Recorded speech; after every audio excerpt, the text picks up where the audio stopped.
에베소서 5장 22절에서 33절까지의 말씀입니다. 하나님이 주시는 말씀 에베소서 5장 22절에서 33절까지의 말씀입니다. 신약성경 제가 가지고 있는 성경으로는 316쪽 또는 315쪽에 기록되어 있겠습니다. 성경을 가져오시죠, 그죠? 주일에는 영상으로 물론 띄웁니다만 성경을 꼭 들고 오시고 하나님 말씀을 이렇게 펼칠 수 있게 되기 바랍니다. 전쟁터에 나오는데 그죠? 이 무기도 안 들고 나오면 죽겠다는 말밖에 더 됩니까, 그죠? 성경책을 요즘 안 가져오는 교인들이 굉장히 많아졌습니다, 한국 교회가.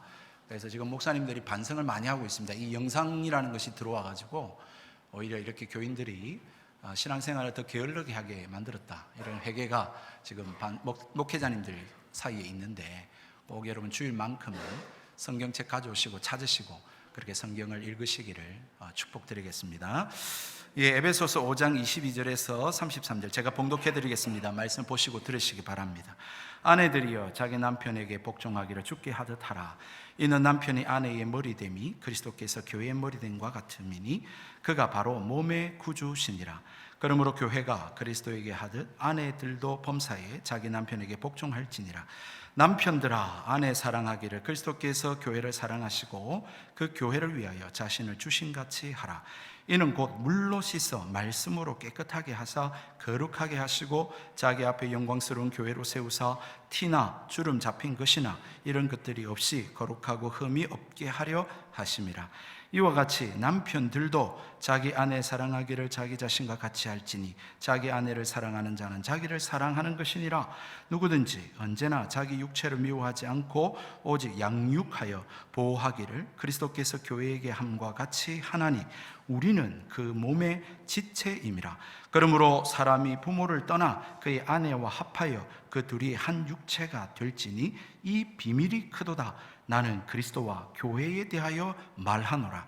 그러나 너희도 각각 자기 아내 사랑하기를 자신같이 하고 아내도 자기 남편을 존경하라. 아멘. 좌우에 인사하고 말씀을 생각하겠습니다. 하나님 살아계십니다.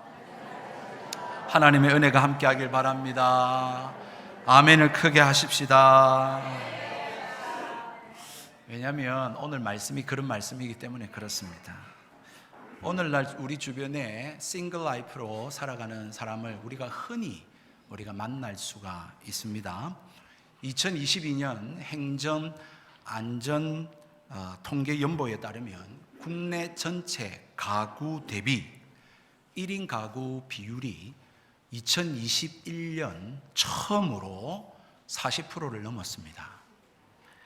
1인 가구 비율이 40%를 넘은 것은요, 1인 가구 조사를 한 2008년 이후 처음 그렇게 넘어선 결과이고요. 물론 계속 증가를 해왔습니다만은 이렇게 처음 40%를 넘게 되었고 앞으로도 계속 증가할 추세다라고 하는 보고를 내어놓았습니다. 2인 가구는 얼마나 되냐면 23.9%, 4인 가구는 18.7%, 3인 가구는 17% 순이었습니다.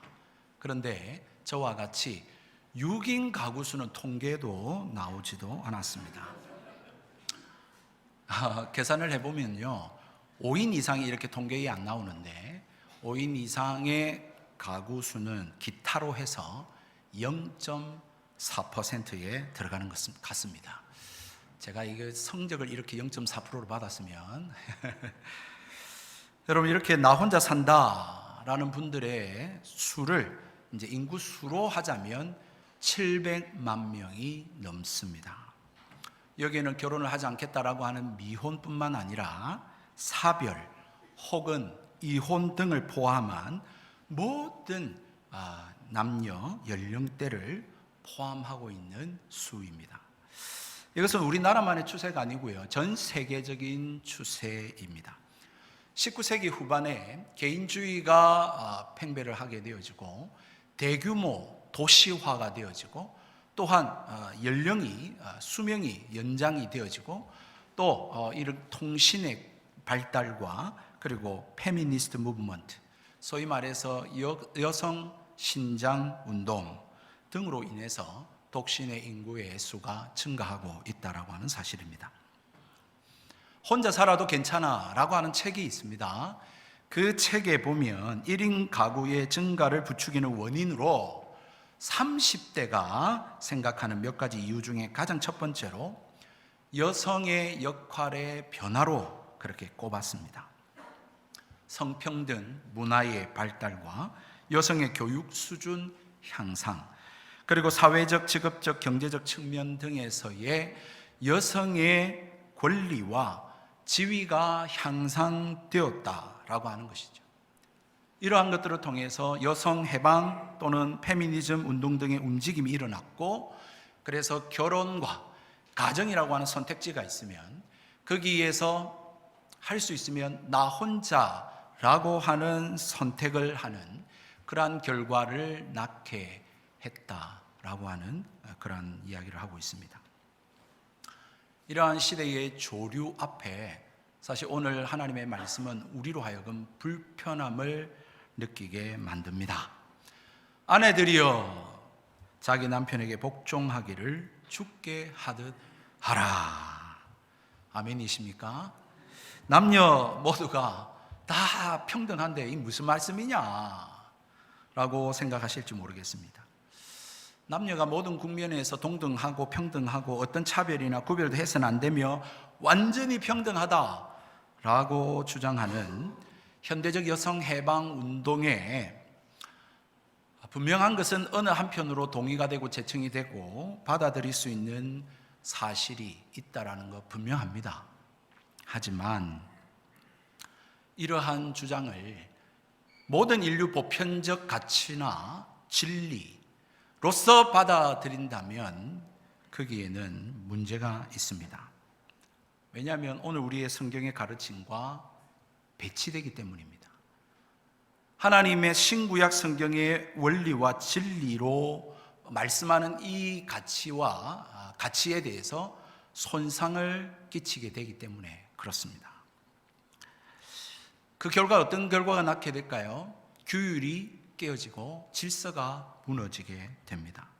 가정이 깨어지고 자녀들에게 해악을 끼치게 됩니다. 뭐 이런 것이죠. 부모 상호 간의 정상적 관계를 유지하고 부부가 하나 되어야 되는 그러한 가정이 오히려 서로의 주장을 내세움에 따라서 갈등이 일어나고 싸움이 일어나는 것들, 그리고 그것을 자녀들이 본다고 했을 때 어떻겠습니까? 자녀들이 결혼하고 싶어 하겠습니까? 가정을 이루고 싶어 하겠습니까? 그렇지 않는 것이죠. 오늘 우리의 사회가 바로 그러한 모습을 보여주고 있는 것 아니겠습니까? 특히 안타까운 사실은 성경을 하나님의 말씀으로 여기고 정확무오한 진리, 하나님의 말씀으로 고백을 하고 이 성경이 우리 그리스도인의 삶의 절대적 기준이고 가치이며 유일한 권위로서 그렇게 받아들이고 믿노라고 외치는 사람들이,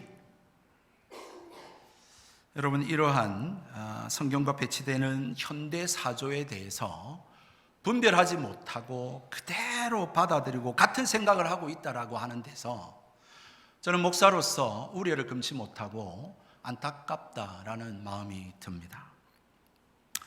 그리스도인은요, 오직 성경 말씀에 따른 결혼관과 가정관을 가져야 합니다. 여러분, 하나님의 말씀이 신구약 성경에 통틀어서 가르치는 하나님의 가르침에 복종하는 자들이 바로 그리스도인입니다. 난 결혼을 이렇게 생각하는데요, 저는 가정이 이래야 된다고 생각해요. 가 아닙니다. 특별히 여러분 생각해 보십시오. 가정과 결혼이라고 하는 제도가 여러분 인간이 고안해서 만들어낸 것이거나 또 어쩌다가 살다 보니까 이렇게 만들어진 부산물이 아닙니다. 여러분, 이것은 하나님께서 세우신 제도이고 하나님께서 인간에게 부여하신 제도가 바로 결혼이며 가정입니다. 여러분, 인류학자들이 이 가정과 결혼에 대해서 많은 글들과 책들을 쓰는데요, 그것이 전부 다 어떤 근거가 없습니다. 전부 다 자기의 사색이며 묵상이며 그냥 자기의 생각, 상상 위에 기초하고 있는 결혼관과 가정관이에요. 그러한 것들이 일반 은총에 의해서 어느 부분 일정하게 맞는 부분이 있고 성경과 일치되는 부분이 있을지는 몰라도 그것은 완전한 진리가 아닌 것입니다.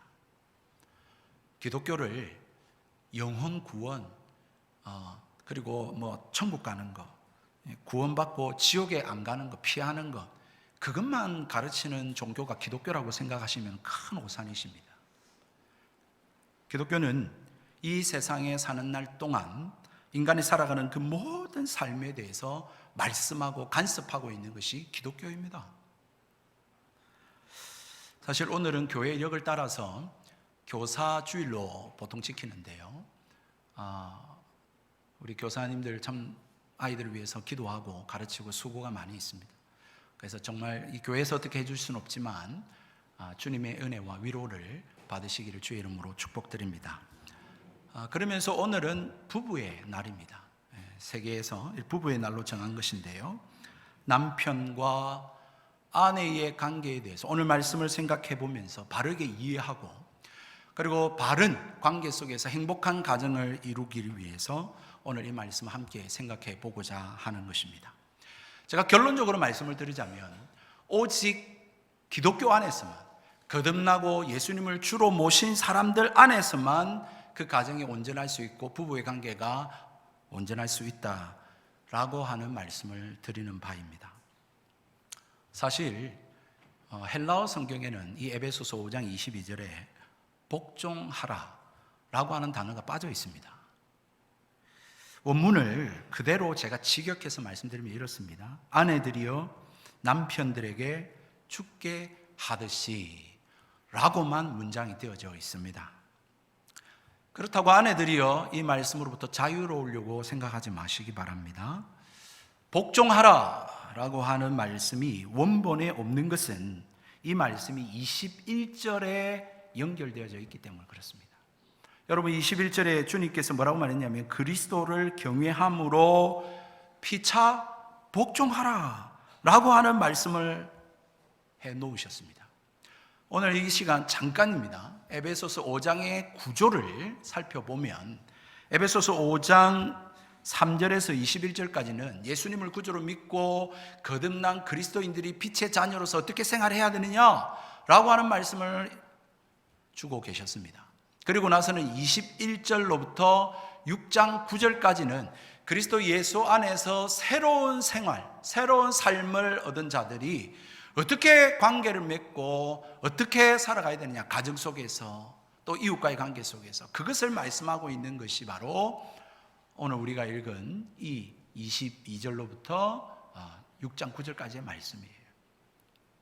여러분 거기에서는 거듭난 그리스도인들의 새로운 삶의 원리를 처음에 언급하고 시작을 합니다. 그것이 뭐냐면 그리스도인들은 서로 피차 복종하며 살아가는 삶이 되어야 한다는 것입니다. 왜 그렇습니까? 우리는 다 모두가 죄인이기 때문입니다. 우리는 죽을 수밖에 없고 지옥불에 던져질 수밖에 없는 죄인인데 예수 그리스도의 이 보혈의 은혜로 말미암아 용서받고 구원받고 하나님의 자녀가 된 것입니다. 그러므로 누가 누구를 정죄할 수 없습니다. 누가 누구를 억압할 수 없습니다. 강제할 수 없어요. 그런 자세를 취해서는 되지 않습니다. 그리스도 예수 안에서 나도 죄인이고 당신도 죄인이기 때문에 우리가 서로를 이해하고 사랑하고 용서하고 섬기고 복종하는 관계가 되어야 한다 라고 하는 것을 21절에 전제를 하고 그런 다음에 그러면 어떤 관계 속에서? 먼저 아내와 남편 관계 속에서, 두 번째는 아들, 자녀들과 부모 관계 속에서, 세 번째는 종과 주인의 관계 속에서 라고 하는 것을 이야기를 하고 있는 것입니다. 그것이 22절부터 33절까지 부부 관계 속에, 그리고 6장 1절로부터 4절까지 부모와 자식과 부모의 관계, 그리고 6장 5절로부터 9절까지 종과 주인의 관계 속에서 이 관계를 어떻게 해야 되냐라고 하는 것을 이야기를 하고 있는 것입니다. 여러분, 이러한 맥락 속에서 우리가 살펴볼 때에도 아내들이여 이 말씀으로부터 자유로우려고 생각하지 마시기를 바랍니다. 왜냐하면 첫 번째로 언급하고 있는 것이 아내들이여 라고 말씀을 하고 있습니다. 여러분, 이것이 우연인 것처럼 보입니까? 아니면 오늘날로 말하는 레이디 퍼스트의 차원에서 이야기를 하는 것 같습니까? 그렇지 않습니다. 여러분, 이 성경이 쓰여지던 고대 당시에는 레이디 퍼스트가 없습니다. 가장 먼저 사실은 남편이 먼저 나와야 돼요. 그런데 여기에서 아내들이 먼저 나왔다라고 하는 것은 이 말씀이 누구에게 주어진 것입니까? 아내들한테 직접적으로 주어진 말씀이라는 것입니다. 여러분, 두 번째 근거는 무엇이냐면 자기 남편들에게 하라라고 하는 말씀이 오늘 성경에 기록되어 있다는 것입니다. 여러분, 앞서 모든 그리스도인들이 피차 서로 복종해야 된다고 말했습니다. 그렇죠? 그러면 그걸로 끝나버리면 되는데, 아니요, 아내들이여 하면서 직접적으로 자기 남편들에게 죽게 하듯이 라고 말하고 있는 것입니다. 여러분, 복종의 이 개념을 남편이라고 하는 제한된 자에게 국한시켜서 적용할 것을 성경은 말씀을 하고 있는 것입니다. 세 번째 근거는요, 이 중차대한 문제 아닙니까? 그죠? 우리 여자들만 왜 남편에게 복종해야 돼? 라고 하는 이 중차대한 문제에 대해서 그 뒤에 나타나는 관계들에서도 똑같이 나타나고 적용되고 있습니다. 그 뒤에 나타난 관계가 자녀와 부모였죠. 그리고 종과 주인입니다. 재미난 것은 그 앞에 순서를 보시면 자녀들이 먼저 나오고 종이 먼저 나옵니다. 여러분, 이 자녀들과 종이 앞에 등장하며 복종하라고 하는 말씀이 동일하게 적용되고 있는 것입니다. 만약에 이것이 뒤바뀌면 어떤 일이 일어날까요? 여러분, 복종하라고 하는 말씀을 타이틀로 그 밑에 이제 적용의 대상들에 대해서 이야기를 하고 있는데 그것이 뒤바뀐다고 생각해 보십시오. 이상합니다. 부모들아, 자녀들에게 복종하라. 주인들아, 종들에게 복종하라. 여러분, 어떻게 생각하십니까? 이상하잖아요. 이게 안 되는 것입니다. 이러한 성경의 전개 방식들을 우리가 생각해 볼 때에 성경은 먼저 아내들에게 남편들을 향한 복종을 명령하고 있는 것이 틀림없다는 사실입니다. 그런데 참 이상하죠. 우리가 가만히 생각해 보면 당시에, 이 고대 당시에, 지금으로부터 2000년 전입니다. 그리고 소아시아, 특별히 로마가 지배하고 있던 당시입니다. 그때의 사회 구조와 관습과 풍습을 따르면 아내들은 남편들의 지배 아래에 지배받는 대상 가운데 살아가고 있었음이 틀림없습니다. 그런데 물론 일부 그 상층류에 있는 부인들은 어느 정도의 독립과 자유를 누렸을는지는 모르겠습니다만은 대부분이 지극히 제한된 권리와 지위 속에서 그렇게 살아갔습니다. 그럼에도 불구하고 이 사도 바울은 이 에베소 교회에 편지하면서 남편의 권위를 강조하면서 아내들의 복종과 순종을 요구하고 있다는 것입니다. 왜일까요?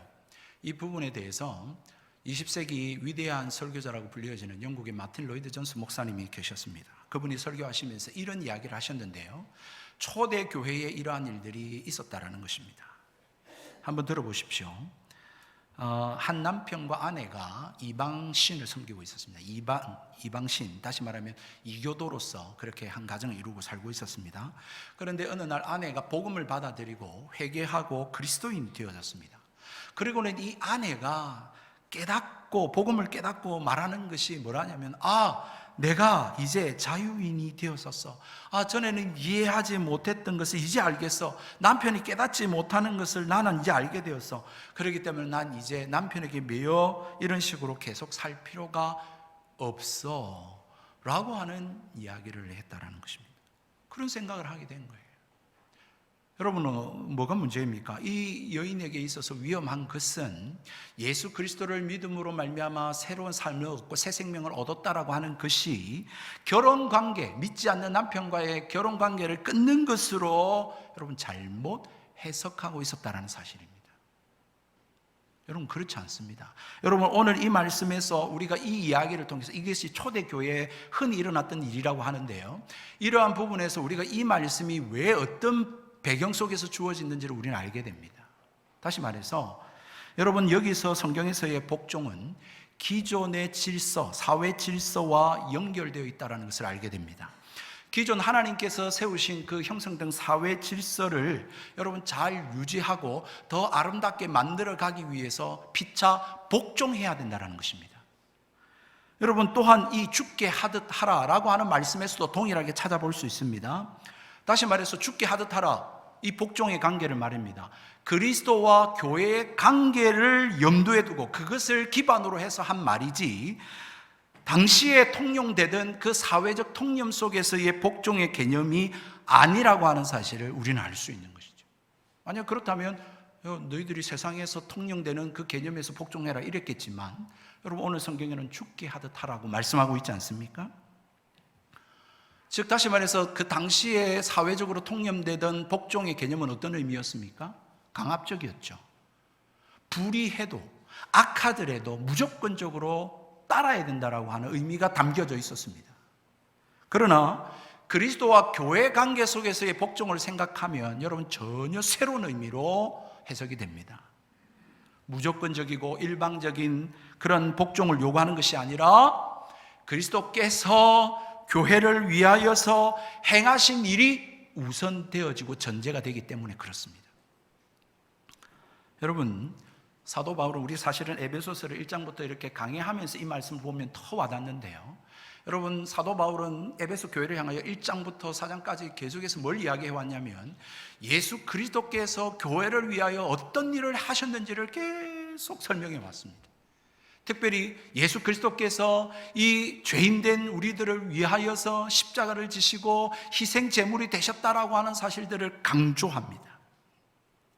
그리고 난 뒤에 교회가 이렇게 그리스도의 희생과 헌신과 사랑을 통해서 어떤 유익을 받고 어떤 혜택을 입었는지를 이야기를 합니다. 그것을 앞에 서두에서 이야기를 쭉 하고 난 다음에 5장 6장에서 그렇기 때문에 너희는 거듭난 그리스도인으로서 빛의 자녀로서 너희는 새로운 삶을 얻은 자로서 어떠해야 된다라고 하는 이야기를 하고 있다라는 것이죠. 여러분 그래서 사도 바울이 이야기합니다. 그리스도께서 희생을 통하여서 그렇게 교회를 위하듯이 남편들은 아내들을 위하여서 그렇게 수고해야 되고, 아내들은 교회가 그래서 그리스도께 순종하고 복종하듯이 그렇게 남편을 복종하고 순종해야 된다, 그렇게 말씀하고 있는 것입니다. 오늘 성경에 그것을 보다 더 잘 설명하기 위해서 우리의 몸에 비유를 합니다. 예수님께서 우리 교회의 머리가 되시고 우리 교회는 그리스도의 몸이라고 말합니다. 여러분 그리스도의 몸인 교회가 여러분 그 머리의 지시와 지도와 공급을 따라서 이 몸의 영양분을 받고 이 몸이 움직이고 그렇게 생명력 있게 움직이듯이 그리스도와 교회의 관계처럼 부부의 관계가 그렇게 움직여져야 한다라고 말씀하고 있습니다. 여러분 주님께서 교회를 위하여 헌신하고 희생했을 때 여러분 교회가 순종하는 것은 여러분 즐거움입니다. 결코 교회됨이 훼손되지 않습니다. 오히려 그리스도께 순종하는 것이 교회다움이 되는 것이죠. 마찬가지로 여러분 가정이 행복하고 온전하기 위해서 하나님께서 세우신 그 질서를 따라서 여러분 남편에게 복종하고 순종할 때에 여러분 가정이 온전해집니다. 결코 아내됨과 여러분 여성됨, 여러분 그것이 훼손되거나 무너지는 것이 아니에요. 여러분 오늘 이 말씀을 따라서 여러분들 이렇게 하라고 말씀을 하고 있는 것과 같습니다. 여러분 남편을 대하실 때에 그냥 육신적 남편, 내 눈에 보이는 그 남자를 생각하지 마시고 그 남편이 날 위하여 십자가 지시고 날 사랑하시는 예수님이다 라고 생각하고 순종하고 복종하실 수 있는 우리 아내들이 되시기를 주의 이름으로 축복드립니다. 아멘 크게 하라고 했는데 그래서 전제를 말씀드린 거예요. 여러분 그래서 다시 한번 말씀드리지만 이것이 거듭나지 아니하면, 내가 예수 그리스도로 말미암아 거듭나지 않으면 이 말씀에 아멘이 안 됩니다. 여러분 그리스도께서 날 위하여 십자가를 지어주셨듯이 이 남편을 하나님이 짝지어 주신 자로 여기고, 그래서 남편을 향하여 그리스도께 행하듯이 그렇게 그리스도를 사랑하듯이 그리스도를 섬기듯이 그렇게 남편에게 섬기고 사랑하실 수 있게 되기를 주의 이름으로 축복합니다. 아내들이여 남편에게 복종하라. 이 말씀이 참 과한 명령입니다. 그렇게 여러분이 생각이 되십니까? 그렇다면 남편들이여 아내 사랑하기를 주께서 교회를 위하여 자기를 내어주신 것 같이 사랑하라 라고 하는 이 명령은 더 과도한 명령입니다. 한번 생각해 보십시오. 복종하라는 명령과 사랑하라는 명령, 두 가지 중에 어느 것이 어렵습니까, 여러분? 그래도 2부에는 사랑이라고 말씀하시네요.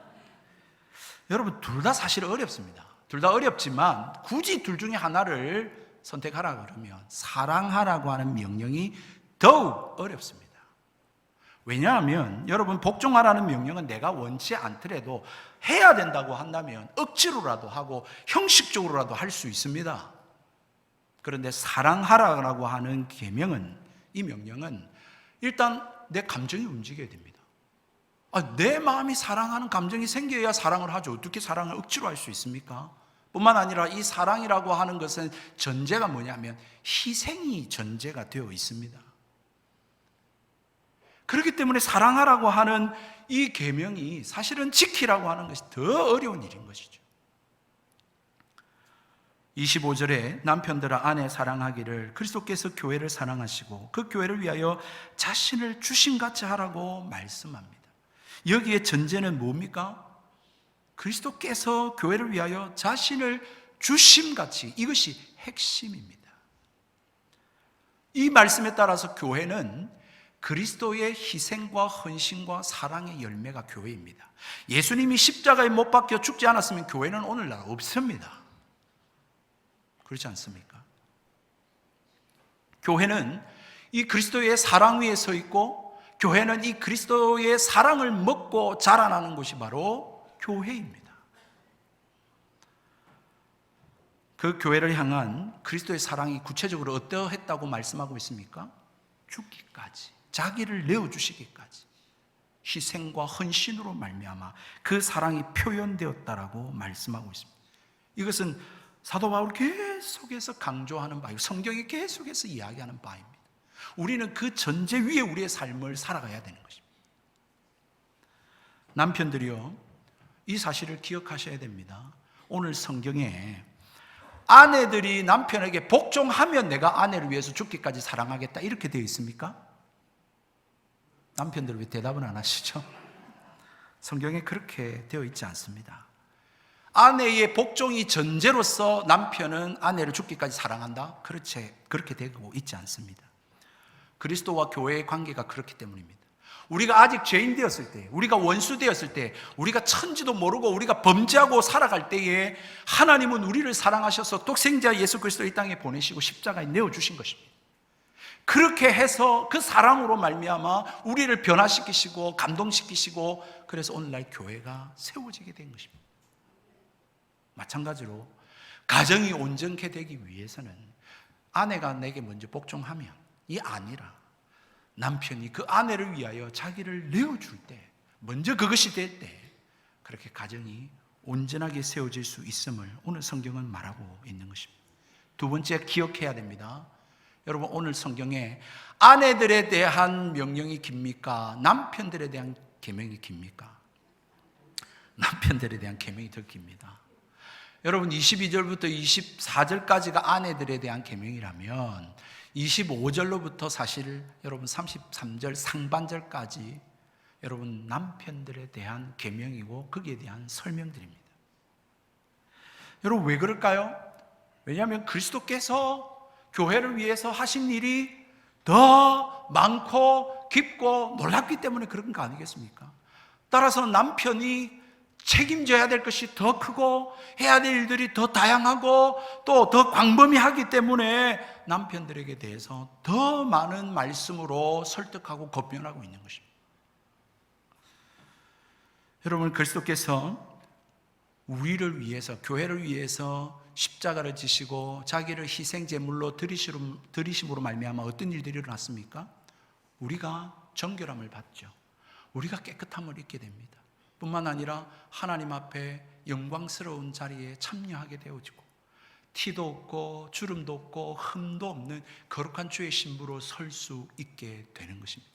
마찬가지로 사랑하는 남편들이요, 여러분들의 희생과 섬김과 여러분들의 헌신으로 말미암아서 사랑하는 아내가 아내 될 수 있고, 그가 흠없고 거룩하고 아름답고 영광스러운 아내가 될 수 있다라고 하는 사실을 말씀하고 있는 것입니다. 아내를 향한 남편의 사랑이 주님과 같아야 한다는 것입니다.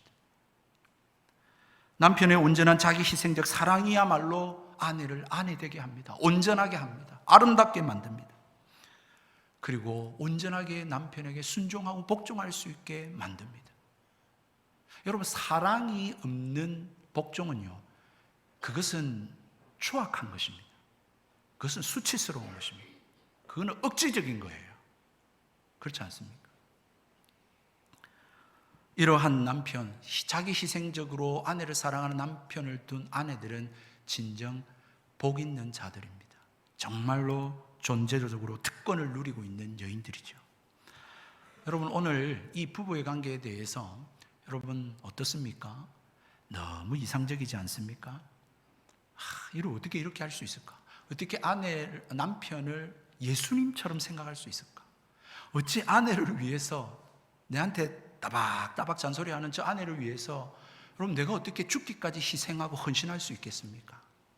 따라서 여러분, 오늘 이 복종과 이 사랑에 대한 이 주님의 계명은 예수 그리스도 안에서 희생, 다시 말해 거듭나지 아니하고 내가 죽지 아니하면 불가능한 일입니다. 예수님이 내 인생의 주인 되어지지 않으면 이 말씀 앞에 복종할 수가 없는 거예요. 여러분, 복종하는 것도 어렵고 사랑하는 것도 어려운, 둘 다 어려운 계명인데, 왜 어려냐면 내가 죽어야 하기 때문에 어려운 계명입니다. 오늘날 여러분, 복종 듣기만 해도 거부감이 생깁니다. 여러분, 순종, 헌신, 희생, 여러분 이러한 개념 자체가 오늘 이 시대와 안 맞는 것 같습니다. 오늘 이 시대는 어떤 시대입니까? 평등의 시대다. 오늘 이 시대는 어떤 시대입니까? 자유의 시대다. 누가 누구를 구속할 수 있고 누가 누구에게 그렇게 할 수 있느냐 라고 하는 시대이기 때문에 오늘 현대적 태도와 너무 이게 상반되는 것 같습니다. 안 맞는 것 같습니다. 싫습니다. 무엇인가 모르게 우리는 복종과 순종, 헌신, 희생 이렇게 이야기하면 뭔가 이 자유의 시대의 자유를 억압하는 느낌이 듭니다. 뭔지 모르겠는데 헌신과 희생을 강요하는 듯한 그런 느낌이 들면서 심한 분노가 생깁니다. 그러면서 완강히 거부하고 싶은 마음이 듭니다. 여러분, 이러한 마음에 대해서 충분히 이해는 됩니다. 왜냐하면 오늘날까지 이 시대가 여러분 그런 시대로 지나왔기 때문에 그렇습니다. 여성들은 여러 문화권 속에서 종처럼 그렇게 다루어져 왔습니다. 그렇게 취급받아 왔습니다. 여러분, 아이들도 마찬가지죠. 억압과 그리고 짓눌림과 윽박지름에 정말 외면되어져 왔습니다. 지금도 여러분 그런 여성과 그런 아이들이 지금도 많습니다. 세계에. 일꾼들의 경우도 마찬가지죠. 노동자들은 여러분 비열하고도 야만적인 노예제도 또는 노예 매매와 같은 일들을 당해오면서 말할 수 없는 부당한 대우를 당해왔고요. 오늘 현대에도 열정페이와 같이 여러분 적정치 못한 임금과 노동 조건 하에서 여러분 말도 못하고 책임 있는 의사의 결정에 참여하지도 못하는 등의 여러분 그러한 사실들을 우리는 대하고 있습니다. 따라서 여러분 이러한 어떤 거부감과 이러한 알레르기적 반응에 대해서 우리가 충분히 이해는 할 수 있고, 또한 제가 죄송스럽고 안타까운 것은 이러한 성경의 말씀들이 오용되고 남용되어져서 사회 변혁과 변화에 여러분 기독교가 도움이 되지 못하고 오히려 이러한 억압의 형태를 지속하고 영속하는 데 이 성경이 쓰여졌다라고 하는 데 있어서 정말 안타까운 마음이 듭니다. 그러나 여러분 오해하지 마십시오. 성경의 가르침은 그렇지 않습니다. 예수님의 진리는 그렇지 않습니다. 예수님의 삶과도 정반대입니다. 결코 성경과 예수님의 삶은 인간의 굴욕하고 굴복시키고 또 착취하고 억압하는 일에 동조하지 않습니다. 찬성하지 않습니다. 기독교는 그 반대로 이 성경과 주님의 삶은 오히려 여성들과 아이들과 억압당하는 자들을 자유케 하려고 오셨다라고 주님은 말씀하고 있습니다. 여러분, 복음서의 말씀들을 우리가 보고 있지만 여러분, 예수님은 숫자에도 들어가지 않았습니다. 물건으로 취급받았던 여성과 아이들을 어떻게 하셨습니까? 가까이 하셨습니다. 사랑하셨습니다. 그들을 찾아가셨습니다. 그러므로 사랑하는 성도 여러분, 오늘 이 복종과 이 희생, 헌신이라고 하는 개념을 이 사회적 통념 속에서 이해하지 마시고 성경으로 주님의 삶에 여러분 대입하셔서 이 말씀을 우리가 받아들이고 이해해야 된다고 하는 사실입니다. 즉, 여러분, 성경은 모든 인류는 하나님의 형상으로 지음받은 자로서 여러분 성별이나 인종이나 서열이나 계급이나 문화 등과 모든 것들을 초월해서 평등하고 동등한 존재입니다. 뿐만 아니라 예수 그리스도께서 십자가에 못 박혀 죽으심으로 사신 그리스도인들, 하나님의 백성들은 이것과 더할 수 없는 주님의 몸된 지체로서, 한 형제와 한 자매로서 여러분 더 깊은 관계 속에 놓여 있는 자들이라고 하는 사실입니다. 그러므로 여러분, 결코 이것은 이 성경적 개념에서 피차 복종하라고 하는 말씀은 어떤 열등감에서 주어지는 개념이 아닙니다. 결코 높고 낮음에서 말씀하고 있는 개념이 아닙니다. 이 말씀은 하나님이 세우시고 만드신 그 제도의 질서를 위한, 더욱 아름답게 유지하기 위한 차원에서 예수님께서 우리에게 가르치시고 하나님 말씀하시는 이러한 개념이다라고 하는 사실입니다. 즉, 다시 말해서 하나님은 질서의 하나님이십니다. 여러분, 하나님께서 이 세상을 창조하실 때에 첫째 날, 둘째 날, 셋째 날에는 스페이스를 만드셨습니다. 공간을 만들었습니다. 그리고 넷째 날, 다섯째 날, 여섯째 날에는 그 스페이스, 그 공간에 존재하고 그 공간을 지배하고 그 공간에 있어야 할 컨텐츠, 내용물들을 만드셨습니다. 여러분, 가정이라고 하는 제도 마찬가지입니다. 이 사회라고 하는 제도 동일하게 마찬가지. 우리 몸도 마찬가지입니다. 신기하지 않습니까? 밥을 먹습니다. 그런데 위에서 액이 나와서 소화를 시킵니다. 그리고는 장으로 들어갑니다. 그리고는 어떻게 합니까? 배설이 됩니다. 여러분, 이러한 순환과 이 질서가 어긋난다. 여러분, 어떻게 되겠습니까? 몸은 건강하지 못합니다. 온전한 삶이 되지 않습니다. 마찬가지입니다. 하나님께서 가정을 세우셨습니다. 만드셨습니다. 이 가정이 아름답고 유지되기 위해서는, 행복하게 유지되기 위해서는 질서를 따라야 되는데, 그 가정의 질서를 따라서 첫 번째는 부모가 그 가정의 질서인 것입니다. 부부관계 속에서는 누구라는 것입니까? 남편이라는 것이죠. 사랑하는 성도 여러분, 이러한 질서는 역할과 기능을 각각 맡은 것에서 충실할 때에 온전할 수 있음을 말씀하고 있습니다. 하나님은 인간의 삶이 온전하게 원하고 이 사회가 건강한 사회가 되길 원하셔서 어떤 권세자나 또는 어떤 지도적 역할을 할 자를 하나님이 세우셨습니다. 가정에서는 아까 말씀드린 아버지 또는 부모고, 부부관계 속에는 남편입니다. 비록 그 권세가 인간에 의해서 실행은 되어지지만 그들을 세우시고 그들에게 위탁하신 분이 하나님이시다라고 하는 사실입니다. 그러므로 그 아래에서 여러분 복종하는 것이 기본적으로 요구되어지고, 그 권세자와 그 지도자는 마땅히 헌신과 희생이라는 것을 통해서 그 일을 감당해야 하는 것입니다. 그러므로 여러분, 복종하라, 사랑하라, 희생하고 헌신해라, 이러한 내용은 사실은 같은 의미입니다. 그것이 부부의 역할에 따라서 다르게 표현되었을 뿐인 것입니다. 어떻습니까? 여러분, 이런 성경의 가르침 어디에서 배우겠습니까? 여러분, 어느 책에서 이러한 부부의 관계를 이야기를 하고 있습니까? 이러한 가르침을 따라서 우리가 순종할 수 있는 것은 우리 구주 예수 그리스도의 십자가의 은혜, 그 핏값으로 사신 이 교회의 관계를 우리가 온전히 이해할 때에 우리는 이러한 부부 생활을 할 수 있고 아름다운 가정을 꾸려갈 수가 있다라고 하는 사실입니다. 이런 것입니다.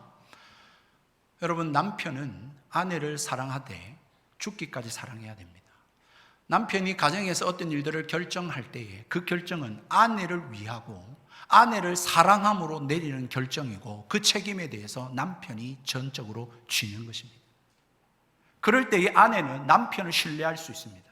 나를 위한 결정이고 나를 사랑하는 결정이기 때문에 그것에 대한 것을 그가 온전히 담당하기에 아내는 남편에게 온전하게 순종하고 복종하고 따를 수가 있는 것입니다. 여러분, 이런 원리는 부부관계 속에서, 가정에서만이 아니라 우리가 살아가는 이 사회 속에서, 이 교회 안에서도 동일합니다. 이러한 복종과 이 헌신과 사랑의 관계로서 맺어지지 않는다면 이 세상과 이 사회와 이 가정과 이 교회는 무질서하게 될 것입니다. 뒤죽박죽이 되어져 볼 것입니다. 다툼과 시기만이 가득할 것입니다. 이것은 오늘날 주님께서 가정에게 주신 것으로 말미암아 하나님의 뜻이 무엇인지를 밝히 드러내고 있는 것입니다. 그래서 32절에 이 비밀이 크다 그렇게 이야기합니다.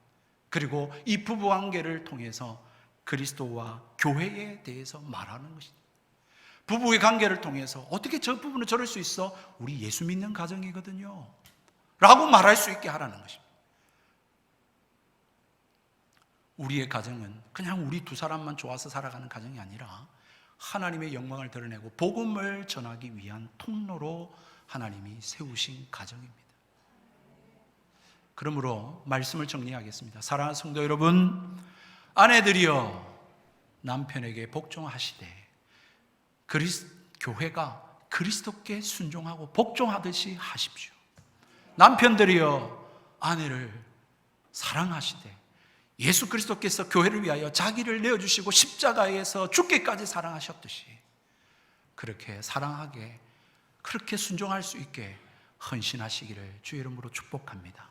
그래서 하나님께 영광 돌려드리시고 복음이 전파되는 가정이 되시고 부부가 되시고 뿐만 아니라 이 원리로 여러분의 삶, 여러분의 직장, 여러분의 교회, 여러분이 살아가는 모든 삶의 현장 속에서 이 복종과 이 시대와 맞지 않는 헌신이라고 하는 것을 통해 하나님 나라를 이루어갈 수 있는 저와 여러분의 삶이 되기를 주님의 이름으로 축복드립니다.